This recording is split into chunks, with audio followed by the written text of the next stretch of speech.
Judge mocks teenager in court, shocked to learn she's a genius attorney in disguise. Ladies and gentlemen, prepare yourselves for an extraordinary courtroom saga that will leave you gasping in disbelief.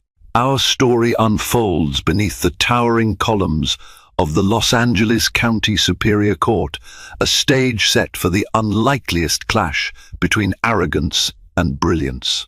We follow the fortunes of a stern, no-nonsense judge, notorious for dismissing young people as frivolous, and the teenager he's about to underestimate in the harshest possible way. Little does he know this so-called child in baggy clothes holds a law degree, an unmatched intellect, and a thirst for justice. Fasten your seatbelts, because shockwaves are about to reverberate through these hallowed halls. The atmosphere inside the Los Angeles County Superior Court buzzed with the typical weekday tension. Attorneys, defendants, and plaintiffs moved across the polished floors with a sense of urgency. Shuffling steps, hushed voices, and the faint scent of stale coffee brewed from the break room next door filled the air. Towering shelves of law books lined the hallway walls, each packed with precedents that could determine the course of a person's life in mere minutes. Within courtroom 4B, an imposing room with its carved mahogany judge's bench and the American flag fluttering in a slight breeze from the overhead fans, Judge Benedict Farnsworth reigned supreme. His imposing figure and steely-eyed gaze had already become legend among the staff and the lawyers in town. Known for his swift rulings and no-nonsense style, Farnsworth commanded a blend of respect and fear.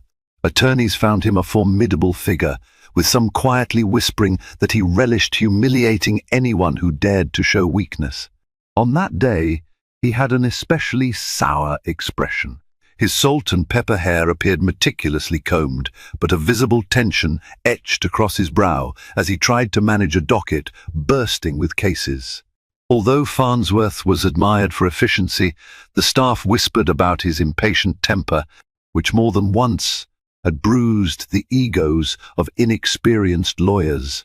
Among those waiting in the pews was a teenage girl, no older than 17, slouched in an oversized black hoodie and jeans. She was alone, no parents, no adult figure. She stared at her phone, earbuds snugly in place, seemingly oblivious to the hushed chaos around her. Strangely, the clerk had called out her name, one Madison Ray, to stand as a witness in a small civil dispute that had captured little attention. A run-of-the-mill property conflict overshadowed by more dramatic drug possession and assault cases was not usually cause for any rumor, yet heads turned at the strange sight. Typically, minors present in court arrived under the watchful eyes of parents or guardians, or they were defendants in juvenile matters, standing anxiously behind public defenders. This girl, though, exuded an inexplicable aura of calm. She didn't glance around, didn't fidget nervously, and didn't appear to care that the bailiff was eyeing her with suspicion. What no one could have guessed at that moment was that Madison Ray was no mere teenager who had wandered accidentally into the lion's den of justice. She had come prepared her entire life, in fact, for this moment. When the bailiff called, "Madison Ray, please step forward," a ripple of mild curiosity flickered in the crowded pews. The teenager rose. She stuffed her phone in her hoodie pocket, removed one earbud, and shuffled to the front of the courtroom. Judge Farnsworth narrowed his eyes. He found the presence of a kid in his court quite vexing. He cleared his throat. "Are you lost?" he asked, voice dripping with condescension. "No, Your Honor," Madison replied, her tone polite but firm. "I'm here for the property dispute, case #174039. Farnsworth turned to the lawyers present. "And which side do you represent? Or are you just a witness?" A middle-aged man in a rumpled suit stepped forward. This was Robert Mackenzie, the attorney representing the plaintiff. He glanced at Madison with uncertainty. "Your Honor, Miss Ray is set to testify as a witness. But she's also, well, she's indicated she's here to present on behalf of the defendant. Mackenzie's confusion was palpable. Judge Farnsworth's eyebrows arched. On behalf of the defendant, are you an attorney? He nearly laughed at the absurd suggestion. Madison met his gaze without wavering. Yes, Your Honor. I'm a licensed member of the California State Bar. A ripple of chuckles coursed through the gallery, mostly from a few scornful lawyers who assumed she was out of her depth or pulling some sort of bizarre stunt. Farnsworth eyed her with pure skepticism. Is this some kind of prank? He glared at the bailiff, who shrugged as if to say, I have no idea. The judge's voice rose, echoing in the well of the courtroom. Young lady, I know I'm not in the mood for jokes today. So I will ask once again, are you or are you not an attorney licensed to practice law in the state of California? Madison calmly stepped to the counsel's table, slipped open her messenger bag, and produced a folder. She handed it to the bailiff, who delivered it to Farnsworth. When the judge opened it, his eyes flicked over the official documents. A hush fell upon the room. The official seal of the California State Bar gleamed at the top of the certificate. Farnsworth frowned deeply. The name Madison Ray was legitimate, the credentials impeccable. The date indicated that she had passed the bar exam mere weeks ago. The entire gallery seemed to hold its breath. Farnsworth coughed, as if to clear the lump of confusion in his throat. This is highly unusual. The judge turned toward the teenage lawyer. How old are you? 17, Your Honor, Madison answered, her voice unwavering. 17, Farnsworth repeated, shaking his head as though the number held no meaning in reality. He pressed his lips into a thin line. It took him a moment to gather himself, but when he spoke next, a vein of mockery laced his tone. Well, Counselor Ray, if that's even the correct term to use, you seem to be on the right side of an anomaly. The bar exam is no child's game, so congratulations, I suppose. His forced smile flickered. But make no mistake, you may be an attorney on paper, yet you are still a child in my courtroom, and I do not tolerate children who think they can outsmart me. Madison bowed her head slightly. I understand, Your Honor. Her expression betrayed no offense, no fluster. Her voice, though calm, brimmed with quiet determination. I'm ready to proceed. The judge let out a humorless chuckle and nodded to the plaintiff's lawyer, Robert Mackenzie. Proceed indeed, he said, giving him permission to begin questioning Madison or, in Farnsworth's mind, to expose the folly of allowing a teenager to stand at counsel's table. As the hearing started, Farnsworth's frown lines deepened. In that moment, he believed he was about to witness a fiasco that he could regale colleagues with over a stiff drink later, a child lawyer fumbling in front of his bench. Little did he know that he was about to star in a cautionary tale of his own. The property dispute revolved around a small piece of land in downtown Los Angeles. The plaintiff accused the defendant, an older gentleman named Arthur Phillips, of encroaching on a shared boundary line. The case was typical, not the kind that garners headlines or lengthy articles in legal journals. But for some reason, this man had pinned his hopes on a teenage lawyer no one had heard of except for a rumor that she was some kind of academic prodigy. Mackenzie led his argument first. He presented permits, land surveys, and public records that indicated the boundary line. He insisted that Mr. Phillips had built a fence that exceeded the property limit by 6 inches, damaging the plaintiff's view and property value. A mere 6 inches can have substantial ramifications in property law, Your Honor, Mackenzie pronounced, flipping a page in a thick binder. With the skyrocketing value of downtown real estate, even a fraction of an inch can be significant. The judge nodded. We've heard that argument before. Let's see what the defense has to say. He turned to look at Madison, who was busily reviewing her own stack of documents, scribbling quick notes. Madison stood, clasped her hands behind her back, and glided before the bench with a poise that belied her age. "Thank you, Your Honor. The plaintiff's claim focuses on a boundary line established by a 1990 survey. However, I have here a prior survey from 1978. This is the official record from the Los Angeles County Surveyor's Office that asserts the boundary line existed a full foot east of where the plaintiff claims. This contradicts the so-called standard boundary used by the plaintiff and indicates that Mr. Phillips did not, in fact, cross the line. She approached the bench, offering the document. Farnsworth gave it a cursory glance, expecting an amateurish oversight. But as soon as his eyes scanned the official letterhead and stamp, his frown hardened. This was, indeed, a real county document, not something downloaded from a shady website. He looked up at her. "Where did you get this?" Madison shrugged casually. "I went to the archives. The 1978 survey wasn't digitized, so I had to request a physical copy. As Your Honor knows, the official boundary is determined by the earliest official record, unless superseded by city ordinance or a subsequent official realignment, neither of which occurred here." Her voice remained serene, but she added a small smile. "It's on page 2 of that document, if you'd like to take a look." A murmur spread through the courtroom. The older attorneys exchanged glances. It wasn't unusual for an older lawyer to dig up obscure surveys, but seeing it from a teenage attorney who had apparently known exactly where to look caught everyone off guard. Mackenzie's face reddened. He shuffled his notes, clearly unprepared for this piece of evidence. Farnsworth's own confusion lingered, though he tried to mask it. He tapped the sheaf of paper.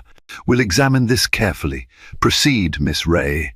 Madison spent the next 20 minutes dissecting the plaintiff's argument, pointing to historical records, municipality boundary changes from the city of Los Angeles, and even referencing a short-lived but relevant 1985 city council meeting that addressed property lines in the neighborhood.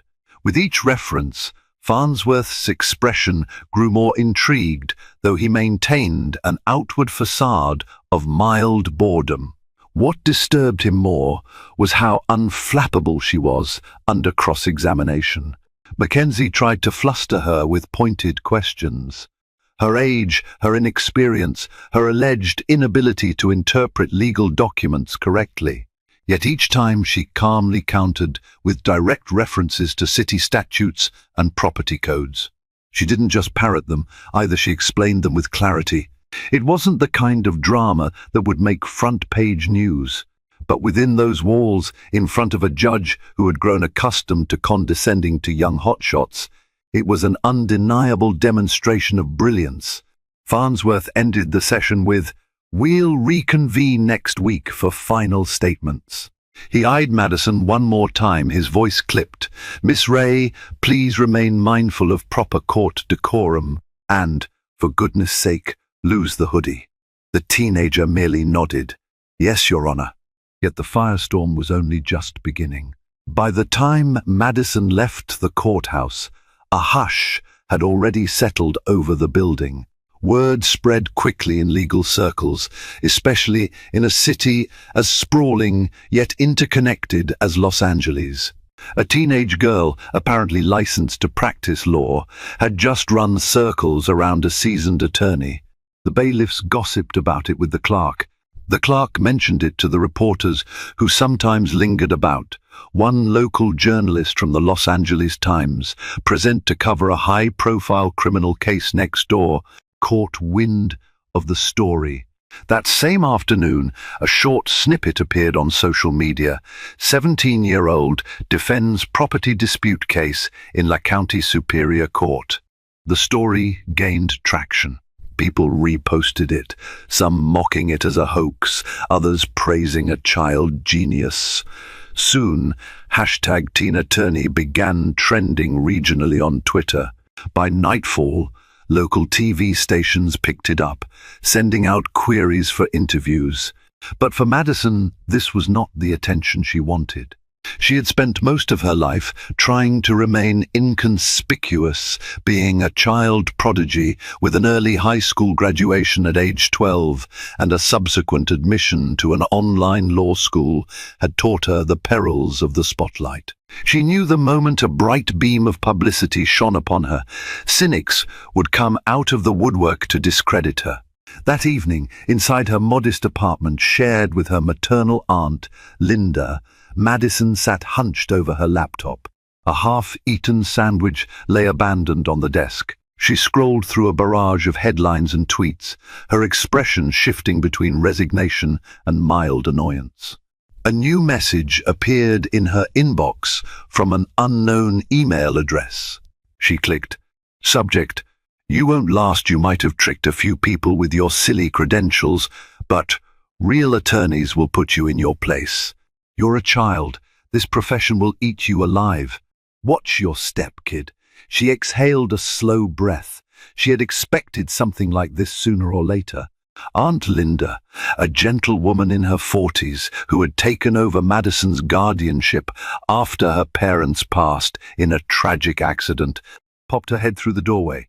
"You okay, Maddie?" Madison gave a brief nod. "Yeah, just the usual nonsense from random trolls." She closed her laptop. "I can handle it." Linda walked in, placed a comforting hand on Madison's shoulder.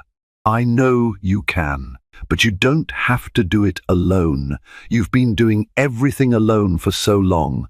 Madison softened. "Thanks, Aunt Linda." Yet, beneath that hardened exterior, she felt a swirl of uncertainty. She had entered the legal fray because she believed in justice, wanted to champion the underdog, to stand up for the vulnerable. She hadn't sought stardom or to humiliate anyone. But now, fame and notoriety threatened to overshadow the cause she'd dedicated her young life to. For all her brilliance, Madison was still a teenager, emotionally as raw and impressionable as any other 17-year-old. The stinging words of condemnation from strangers, the glare of the public eye, this was an entirely new battlefield. That night, Judge Farnsworth sat in his private study, a tumbler of whiskey in hand, reviewing the documents Madison Ray had submitted. Occasionally, he glanced up at the local news channel playing in the background. They were discussing her story, flashing a picture from a middle school science fair. She'd won 5 years ago. Farnsworth grunted. He had not expected the outside world to pay attention to such a routine hearing. He rummaged through the paperwork, meticulously scanning each paragraph. The more he read, the more his rigid assumptions began to waver. He found no obvious errors in her approach. In fact, the 1978 survey was far more official and relevant than anything the plaintiff had produced. But Farnsworth's pride intervened. He had built his reputation as a stern pillar of authority. Allowing a teenage attorney to command the legal stage in his courtroom stung. He tried to rationalize, "She might be academically gifted, but she's no real lawyer. She lacks the years of practical experience that form the bedrock of true legal wisdom." He gulped down the last of his whiskey. The glow of the overhead lamp revealed the furrows in his brow, the tension in his jaw. Deep down, he knew he'd have to handle this case impartially, yet a flicker of resentment grew in his chest. "She thinks she's so clever. Let's see how she fares when I push her to the limit." So Farnsworth resolved that come next week, he would scrutinize every line of her argument. He would question every piece of evidence. If there was a crack in her reasoning, he would find it. He would not be humiliated in his own court. The very next day, a tall man with slicked back hair strode across the courthouse steps, wearing a suit so perfectly tailored it looked painted on. This was Carter Langley, the star attorney from a big-name law firm in downtown La Norris and Patterson. His firm occasionally took on high-profile clients, and rumor had it they were representing a wealthy developer who had an interest in the property next to Mr. Phillips. If the developer could prove the boundary lines were flexible, there might be room for expansion. Langley, known for his cunning tactics, had caught wind of the teen lawyer fiasco. He decided to drop in on the hearing next week, presumably to glean if the case might be worth hijacking. If Madison Ray proved incompetent, the developer might step in with a bigger lawsuit. If she proved formidable, well, that was a different matter. He smirked as he pictured a little girl fumbling through legal jargon. His plan was to intimidate her into a settlement that favored his future client. He had done it countless times against older, more experienced lawyers. A child genius? He wasn't worried. Brains without real-world savvy can be crushed easily in a court of law, he often said. The rest of the day, Langley made phone calls and set wheels in motion. He reached out to the clerk, requesting copies of all the evidence. He instructed his paralegals to dig into every corner of Madison Ray's background, her schooling, her bar exam score, her family's history. If there was a skeleton in her closet, he intended to find it. Everyone has a weakness, especially kids who think they're unstoppable. As the hearing resumed the following week, a small crowd had gathered. Courtroom 4B was packed with curious onlookers, law students, journalists, attorneys who had rearranged their schedules, even random court staff. Everyone wanted to witness the teenage phenom in action. Judge Farnsworth, behind his bench, scowled at the spectacle. He didn't like his courtroom turning into a circus. Robert Mackenzie began his final statements, attempting to deflate the new evidence. He argued that the 1978 survey, while official, did not reflect subsequent changes. He hammered on the fact that the 1990 survey was more recent, and thus should stand as the controlling legal boundary. When Madison took the floor, she systematically dismantled Mackenzie's argument using a line-by-line analysis of city ordinances. She highlighted small but significant changes in city policies between 1978 and 1990, none of which included a formal realignment of boundary lines. Every time Mackenzie tried to interrupt or correct her, she produced a file or cited a precise statute. The judge, forced to follow along, couldn't find a flaw in her reasoning. As he looked down at her from the bench, Farnsworth's face was stone, betraying none of his inner turmoil. Suddenly, Farnsworth held up a hand. "Miss Ray," approached the bench. "Mr. Mackenzie, you too." He motioned for a sidebar in hushed tones, away from the curious crowd. In low voices, Farnsworth said, "This case, on the face of it, seems straightforward, yet the media attention is complicating matters. I want to ensure we maintain dignity here." Madison nodded. "Of course, Your Honor." Farnsworth's gaze flicked from her to Mackenzie. "I see the logic in Miss Ray's argument. Mr. Mackenzie, if you have additional evidence to present that negates the 1978 survey, now is the time." He leaned closer, dropping his voice further. "We can't afford this spectacle to become a social media circus." "Understood?" Mackenzie's cheeks colored. He stammered, "Yes, Your Honor, but I assure you, we have no new evidence. We stand by the 1990 survey." Judge Farnsworth dismissed them back to their respective tables.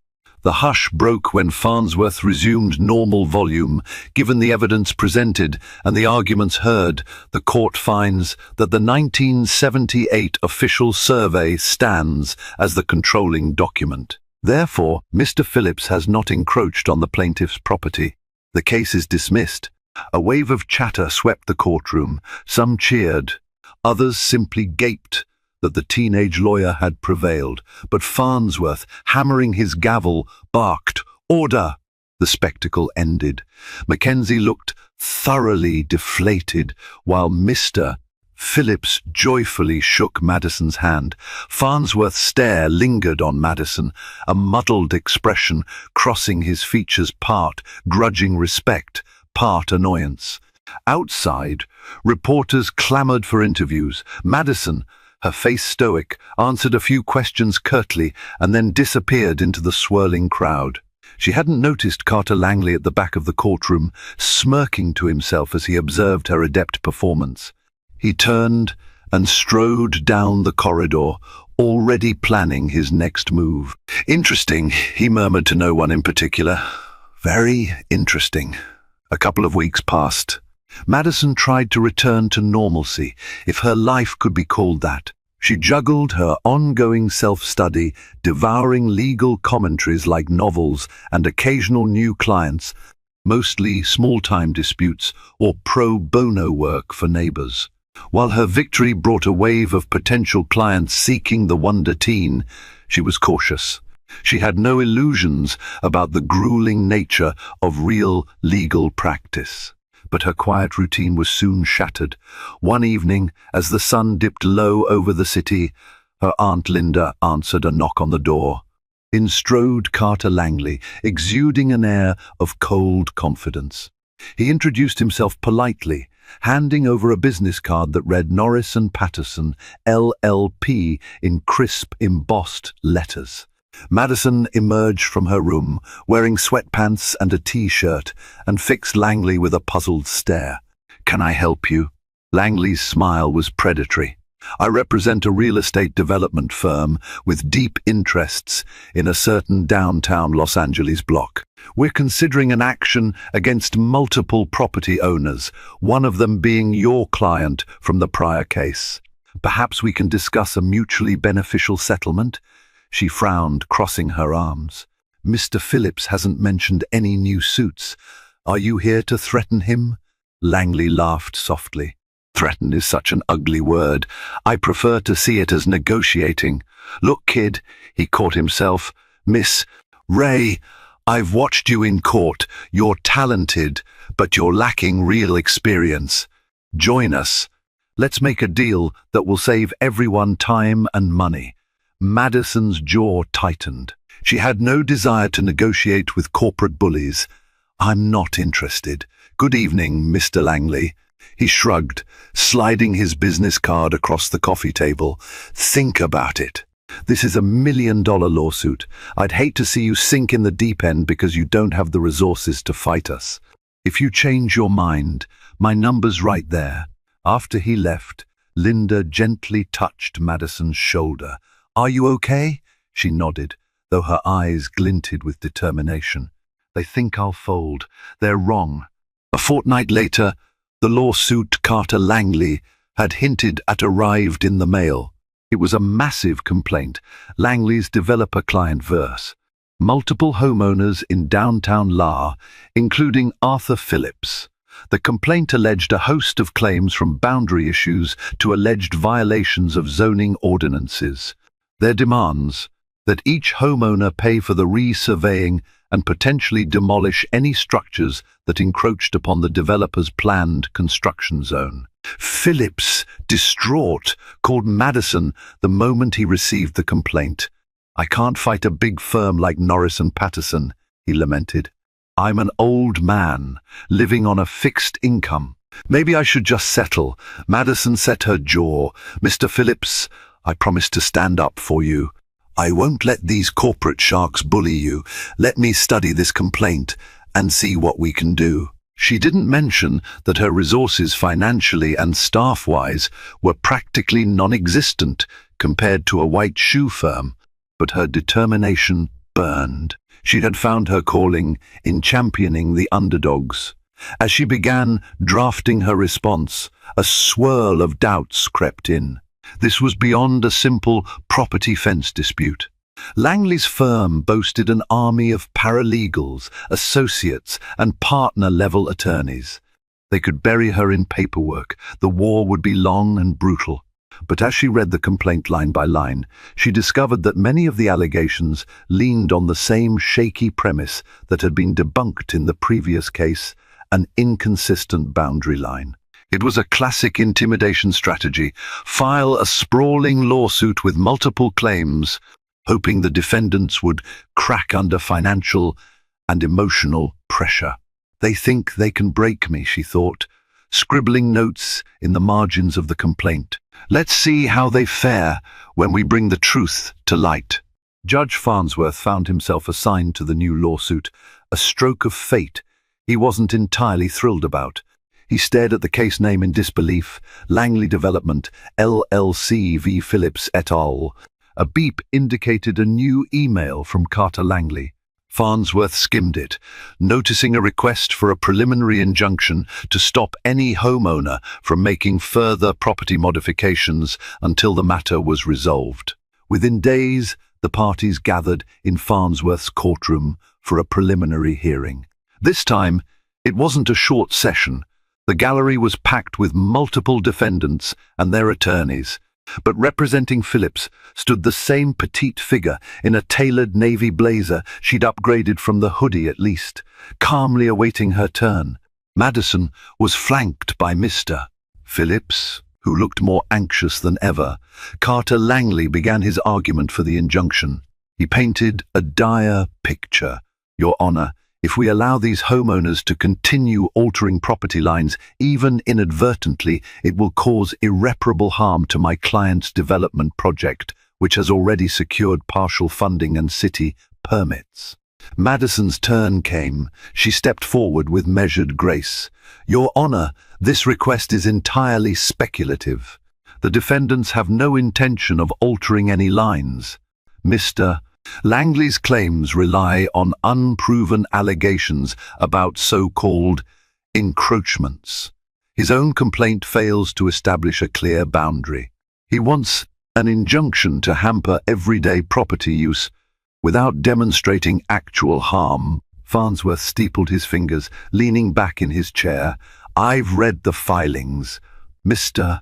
Langley, your client must show immediate harm or irreparable injury to warrant an injunction.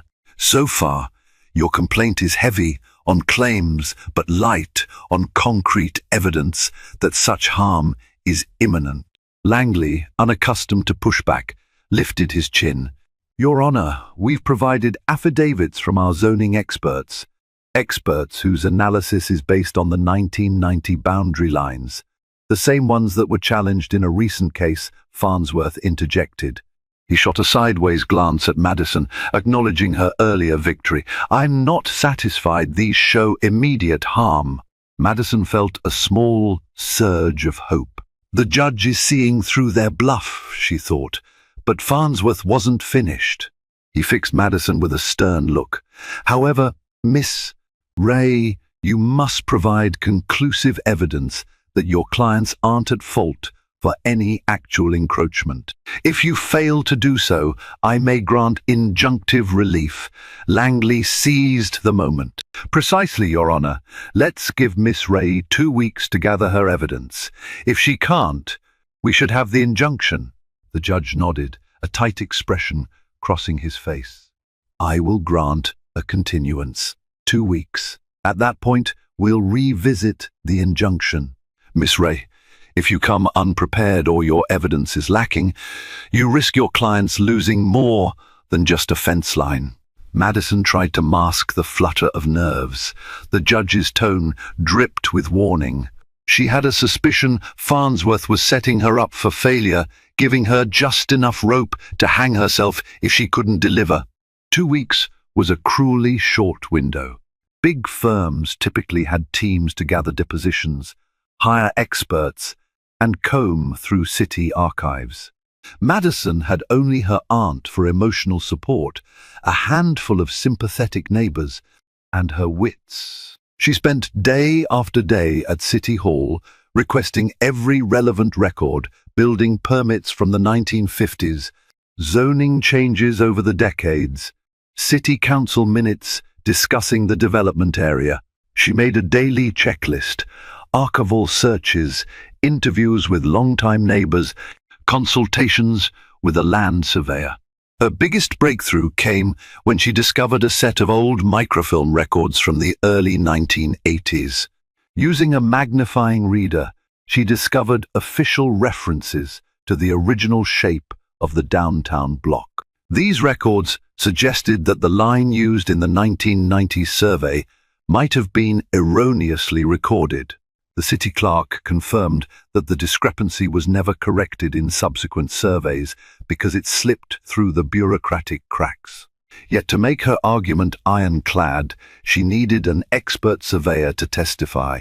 She approached a few professionals, but when they realized the case pitted them against Norris and Patterson, they demurred. "Sorry," they mumbled. "We have business ties with them. We can't get involved." It felt like banging on a brick wall. The phone rang with a new rejection every day. Finally, an older surveyor named Hector Ramirez, semi-retired, and with no ties to large firms, agreed to help. He was old enough to remember the city expansions of the late 70s and 80s. He reviewed Madison's microfilm findings and nodded. "You found a gem. This could topple their entire premise." While preparing to finalize her evidence, Madison received yet another menacing email, presumably from someone connected to Langley. "You can't hide behind your IQ forever. Real lawyers fight dirty. Watch your back." Her hand trembled slightly when she read it, but she refused to be intimidated. She pressed on. The day arrived. The tension in courtroom 4B was palpable. Rows of anxious homeowners eyed Madison hopefully. Mr. Phillips sat in the front row. On the other side, Carter Langley and a small battalion of associates exuded slick confidence. Judge Farnsworth oversaw the proceedings with a cold detachment. Madison started by calling Hector Ramirez to the stand. She guided him through the microfilm evidence, leading him to explain how the original boundary lines of the block dated back to the 1970s. He pointed out, step by step, how city bureaucratic errors led to conflicting records in the 1990 and subsequent surveys. Langley tried to rattle the surveyor on cross-examination. "Mr. Ramirez, you're aware that your testimony might stand against the widely accepted 1990 survey, aren't you?" Ramirez responded calmly. "Yes, but I base my opinion on the original official records from the city that precede 1990. Surveys rely on data. If the data is flawed, the survey's conclusions can be flawed." Langley sneered, turning to Farnsworth. "Your Honor, this is hearsay at best. These so-called microfilm documents are incomplete, and the witness's interpretation is purely speculative. We maintain that the 1990 survey has been recognized by the city for decades without objection." Madison rose. "Objection, Your Honor. The witness is presenting direct evidence from original records. This is not hearsay. The documents have been certified by the city archives. As for the notion that the 1990 survey went unchallenged, there was no impetus to challenge it until the plaintiff's attorneys tried to forcibly displace homeowners using that flawed data." Farnsworth sighed, massaging the bridge of his nose. "Counselors, calm down. Mr. Ramirez's testimony stands. Continue, Miss Ray." With carefully orchestrated precision, Madison presented each piece of evidence. The official stamps, the archived city council minutes, the recorded discussions about boundary lines. She wove a narrative that exposed how the 1990 survey became default over time, despite the fact that older, more accurate records existed. Langley countered by calling his own expert, a polished professional who insisted that the city recognized the 1990 boundary. But under Madison's cross-examination, that expert admitted he hadn't reviewed the original 1970s records, nor the newly uncovered microfilm evidence. "It wasn't part of my assignment," he conceded. By late afternoon, Farnsworth looked weary. He rapped his gavel lightly. "I've heard enough. Mr. Langley, your request for a preliminary injunction hinges on proving immediate and irreparable harm. Based on the defense's evidence, it appears your claimed boundary lines are under serious dispute. I'm inclined to deny your injunction." A smile tugged at the corners of Madison's mouth. She cast a quick, reassuring glance at Mr. Phillips. Langley leapt to his feet, pulling out the big guns. "Your Honor, with all due respect, this teenage attorney is out of her depth. We have reason to believe she's misinterpreting these outdated records. Allow me to bring in more expert witnesses to refute her claims." Farnsworth paused, his eyes flicking from the triumphant glimmer in Madison's eyes to the unwavering confidence of Langley. This was Farnsworth's moment of reckoning. He could keep the battle going, or he could weigh the evidence as is. After a pregnant pause, he sighed heavily. "Request denied. The facts stand. I find insufficient cause to grant an injunction based on questionable survey data." He hammered the gavel once more, hearing adjourned. Applause rose from the defendant's side, subdued but clearly elated. Langley's jaw tightened. He cast a venomous look at Madison as she gathered her papers. She tried to remain composed, but inside she felt an adrenaline rush of vindication. As the crowd dispersed, Farnsworth waved at Madison. "Miss Ray, a word in my chambers, please." She followed the judge to his office, a stately room lined with heavy shelves of law books. Farnsworth closed the door. He turned, eyes inscrutable. "You won today. Congratulations." Madison, uncertain, replied, "Thank you, Your Honor." She held her breath, suspecting a scolding might be incoming. He studied her for a long moment, then sighed. "I've practiced law for decades. I've seen hotshot attorneys come and go, some older than you, some with more bravado. But you have real skill, not just intelligence. You have focus, research acumen, composure." She blinked, taken aback by the unexpected praise. Then Farnsworth's tone sharpened. "However, you're not invincible. You're dealing with powerful entities like Norris and Patterson money, connections, everything. They will come at you from all angles, not just in the courtroom. Are you ready for that?" Madison straightened her shoulders. "I'm aware it's a risk, but I won't abandon my clients just because it's difficult." Farnsworth nodded, a flicker of reluctant respect in his eyes. "Even so, I've seen what arrogance can do to young talents. Don't let your success blind you to the pitfalls. The law is a treacherous place. One misstep can ruin your career or your life." Her voice was steady. "I understand, Your Honor. Thank you for the advice." He dismissed her with a brief nod. As she exited his chambers, a swirl of emotions churned in her. Was Farnsworth genuinely concerned about her well-being, or was he simply trying to reassert control? She couldn't quite decide, but she vowed to stay vigilant. Weeks went by, with multiple hearings and depositions for the big lawsuit. Madison found herself in a whirlwind of paperwork, late nights, and interviews. Her Aunt Linda insisted on cooking hearty dinners, but sometimes Madison was too caught up in legal strategies to eat more than a few bites. Meanwhile, Carter Langley escalated his intimidation tactics.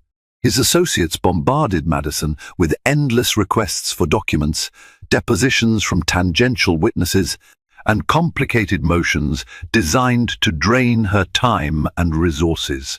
She recognized these tactics as standard bleed-them-dry litigation strategies used by big firms. One morning, Linda handed Madison a letter that had arrived via certified mail. She opened it, eyes scanning the typed words. A quiet anger built inside her. It was a complaint to the California State Bar, alleging that Madison Ray had falsified her bar admission documents, claiming she had used a fraudulent identity or improper methods to pass the exam. The letter was from an anonymous concerned attorney, but the truth was obvious to her. Langley. He was trying to sabotage her license. Madison's first instinct was panic. The bar took these complaints seriously. She would have to prove her innocence again, going through the bureaucracy of an investigation. Even if it was unfounded, it would cost time and energy she could ill afford. Still, she refused to cower. She promptly contacted the bar, provided them with every necessary piece of documentation, transcripts, test results, references. As the days passed, her anxiety grew. If they suspend me pending investigation, My clients lose representation. That's exactly what Langley wants. But fate dealt an unexpected blow her own. The bar's investigating committee discovered a technical oversight. Though a California Supreme Court ruling allowed early admission for academically gifted minors, there was still a missing piece of verifying documentation from her prior schooling. It had slipped through the cracks. Unless she produced it by a set deadline, her license could face temporary suspension. Desperate, Madison rushed to her old school district, only to find out records had been misplaced in a data migration a few years prior. The clock was ticking. Running out of options, Madison took a chance. She drove well. Aunt Linda drove her to her old hometown, a quiet place in Northern California where she'd spent her childhood.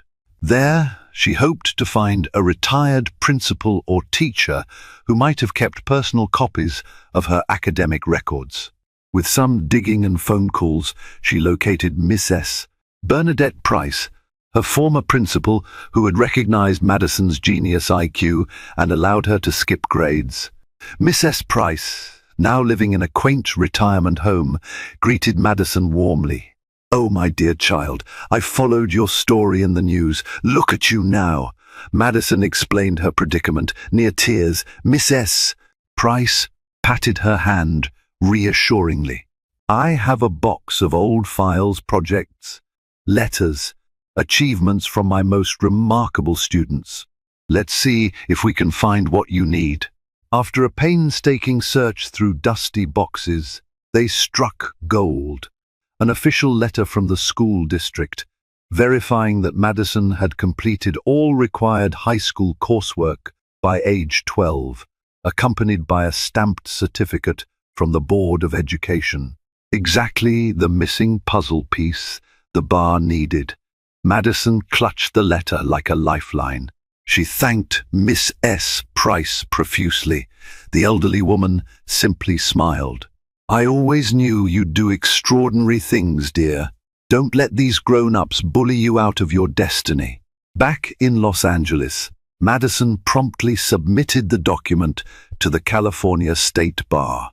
Her license was safe for now. Word soon reached Carter Langley that his attempt to sabotage her credentials had fallen flat. Infuriated, he moved on to Plan B, burying Madison under a mountain of motions and depositions. Day after day, courier envelopes piled at her doorstep. Her phone buzzed incessantly with new hearing notices. The big firm's strategy was clear: tie her up in so much legal busywork that she'd crack under the sheer weight of it. One rainy afternoon, after a grueling day in court, Madison was unlocking her apartment door when someone tugged on her hoodie from behind. She spun around only to see a tall figure in a dark coat, hood pulled low. Heart pounding, she prepared to scream, but the figure just shoved a folded piece of paper into her hands and ran off into the gloom. She opened it to see a single typed line: "Drop the Phillips case, or else." Tremors racked her. She'd expected harassment, but this felt like a direct threat. Linda rushed into the hallway, concerned. Madison whispered, "I'm okay," though fear coursed through her veins. She slid the note into her file. No police yet, she decided. Without proof, any complaint would just be an additional distraction. She vowed to stay the course, no matter the consequences. Meanwhile, an unexpected scandal was brewing in Judge Farnsworth's world. For years, he had maintained a pristine record, sharp, efficient, never letting personal entanglements mar his role on the bench. But an investigative journalist looking into questionable real estate dealings discovered something unsettling. Farnsworth's distant cousin was an investor in Langley's client's development project. If Farnsworth knew this and failed to recuse himself, it could be deemed a conflict of interest. Worse, if he ruled in ways that favored the developer, it might suggest corruption.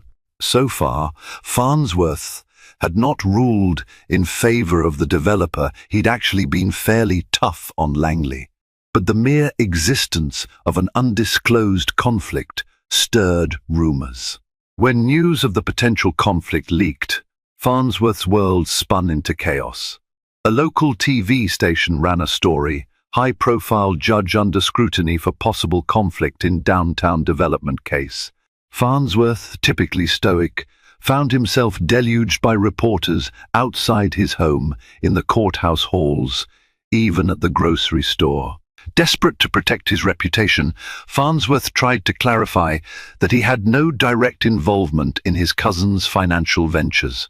But the gossip took on a life of its own. The Judicial Conduct Board launched an inquiry. For Farnsworth, it was a nightmare. All the while, the big lawsuit raged on.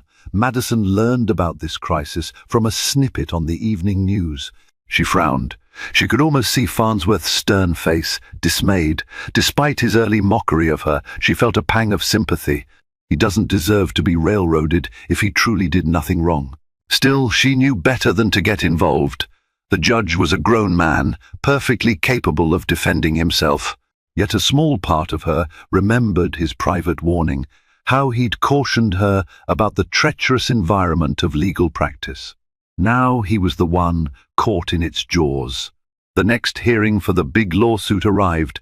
Amid swirling rumors of the judge's conflict, Farnsworth took the bench, face ashen but resolute.